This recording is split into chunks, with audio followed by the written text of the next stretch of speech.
ምስጋና የሚሰዋ እርሱ ያከብረኛል ነው ማለት። ስለዚህ ምስጋና ሲታመሰግን የሌለ ነገር ይመጣል፣ የማይታይ ነገር ይታያል፣ የተደበቀ ነገር ይወጣል፣ ራእይ ይመጣል፣ መገለጥ ይመጣል፣ የተለያየ አይነት ጸጋ ይመጣል። ተመስጦ ውስጥ ቁጭ ብለህ እንደዚህ ጌታን ስታመልክ ዳዊትም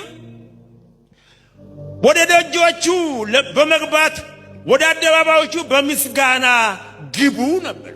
በምስጋና ስትገቡ በቃ ጌታን ለማመስገን እየሄድኩ ነው ብለህ ጌታ ቤት ገብተህ ክብሩ ውስጥ እንደምትገባ ሆነ ክብሩን ለመልበስ እንደምትገባ ሆነ ጌታ ቤት ውስጥ መግባት አለብህ። እዚህ ከገባህ በኋላ አንተ የምታይህ ኢየሱስ ብቻ ነው። ጓደኛህ አይደለም፣ አስመላኪ አይደለም፣ ማንም አይደለም።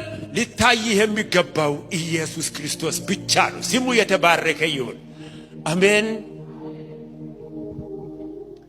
እንደዛ ነው። ስለዚህ በመዝሙር ውስጥ ጉልበት እንዳለ ታያላችሁ። መዝሙር ሕዝብ ያነቃቃል። መዝሙር ሕይወት ይሰጣል።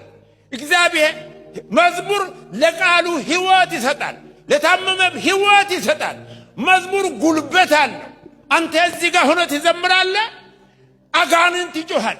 አንተ እዚህ ጋር ትዘምራለህ፣ በሽተኛ ይፈወሳል። መዝሙር ኃይል አለው፣ ጉልበት አለው። እንዲህ ቀላል አይደለም። ኃይል ስላለው ነው ላይ ድረስ ሁሉ የሚሄደው። ጌታ የተባረከ ይሁን። ጌታ ይመስገን።